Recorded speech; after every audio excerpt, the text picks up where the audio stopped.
They shoved her into a septic tank, the most beautiful woman there, covered head to toe in lube, forcing her through. Why? To survive. This was the beginning of the sacrifice. She was bleeding. Her body was tearing apart. No one stopped. No one showed mercy. They worked together. The woman fell into darkness, dropped into the septic tank. But this was just the beginning. A way more brutal test was waiting for them. A few hours earlier, a gunshot rang out in the bar. A random guy collapsed, dead. A janitor tried to check on him. His head exploded, killed instantly. Everyone in the bar freaked out. They tried calling the cops. No signal. Then things got even weirder. The streets were completely empty. The two bodies vanished. Even the blood was gone, just disappeared into thin air. This was seriously creepy. A woman named Annie. She crushed a hard drive, the one this bearded guy was hiding. Everyone started suspecting each other. The witch hunt began. Who's the terrorist? Knocking came from the bathroom. Someone was trapped inside. They kicked the door open. They were shocked. A big guy was slumped over the toilet, shaking all over. Blood was dripping from his ears, gripping a syringe in his hand. He stumbled out, trying to say something. Didn't get the chance. He just dropped dead, right there on the spot. Armed forces locked down the entire block. Emergency broadcast on TV. A deadly virus was spreading. The whole city was in danger. They realized it. They were quarantined. The carrier was among them. That big guy was patient zero. Everyone lost hope.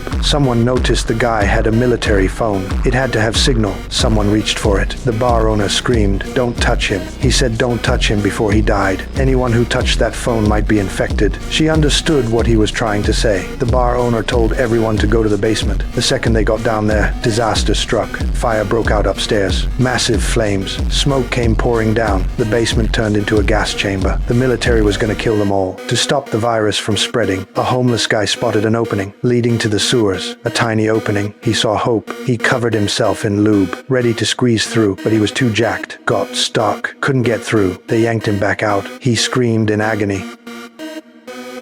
The fire died down. They went back to the bar. Total wreckage. Annie rushed to the dead guy's phone. She checked it, found something insane. The guy didn't inject himself with the virus. It was a vaccine. He had 5 doses on him. All they needed was the vaccine and they'd be safe. They saw a way to survive. They tore through the body, looking for it. Found nothing. The homeless guy found the other 4 doses in the bathroom. Here's the problem. 5 people, 4 doses. Someone had to die. The ugliest side of humanity exploded. The homeless guy jabbed himself without hesitation. Zero hesitation. A brawl broke out. Everyone started fighting for the vaccines. 3 doses fell into the sewer. They were screwed. To survive, they forced Annie to go down. She was the smallest one, covered in lube, squeezed through the hole to the septic tank. To get the vaccines, they worked together. Annie dropped into the septic tank.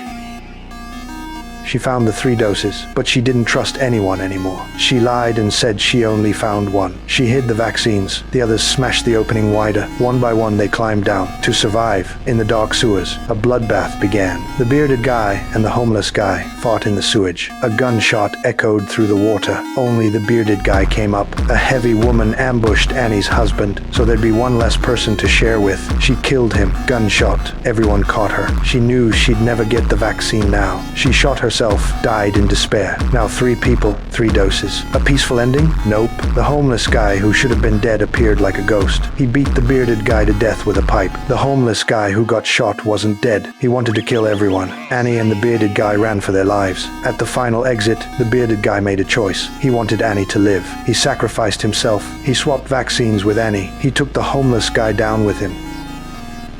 Only Annie survived. She had that 1 dose, a vaccine soaked in blood and betrayal. She climbed out of the sewers, walked down the street in the sunlight. A kind stranger gave her a coat. Everything went back to normal, but the light in her eyes was gone forever.